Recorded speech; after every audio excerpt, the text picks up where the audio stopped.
అంటే డైలీ ఎన్ని పూటలు తింటావా? మధ్యాహ్నం ఒకటేనా? ఎంత ఇస్తారు తినేటప్పుడు? కడుపు నుండి పెడతారా? బాగుంటుందా లేదా? బాగుంటుందా? ఏం పని చేస్తారా వచ్చి డైలీ? పని ముందే వస్తారు కదా. ఎట్లుంటుంది అది భోజనం? బాగుంటుంది. ఇందుకు ముందు జగన్మోహన్ ఉన్నప్పుడు లేదు, కానీ చాలా మంది ఇక్కడ వ్యవసాయం చేసుకునే వాళ్ళు, వ్యాపారం చేసుకునే వాళ్ళు కానీ, ఏదైనా హాస్పిటల్లో పనిచేసే వాళ్ళు కానీ, ఇట్లా చిన్న చిన్న షాపుల్లో వర్క్ చేసే వాళ్ళు కానీ, ఇట్లా పల్లెటూరు నుంచి వస్తారు కదా ఇక్కడికి, వాళ్ళకి ఇది చాలా అదృష్టం.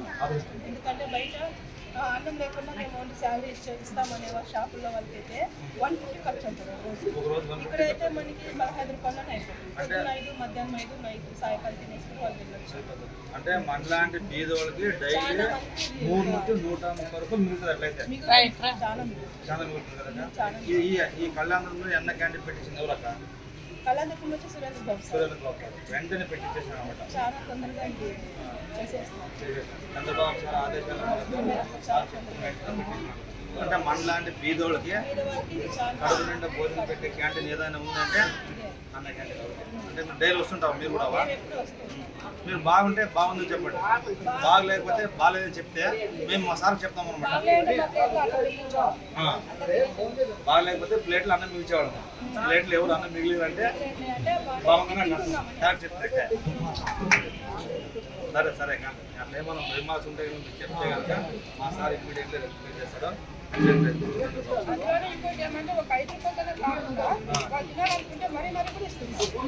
అంటే మళ్ళీ ఇంకా 5 రూపాయలకే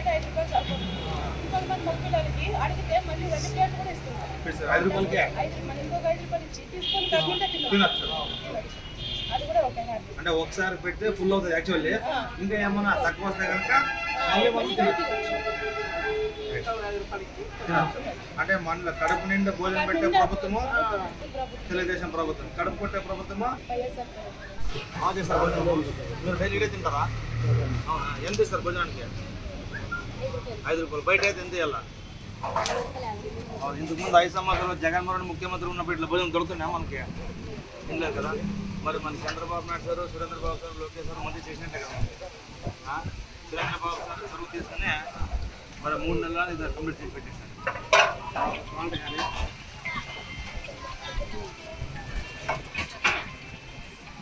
భోజనం బాగుంటే బాగుంది చెప్పండి, నేను చెప్పండి. బాగుంది కదా.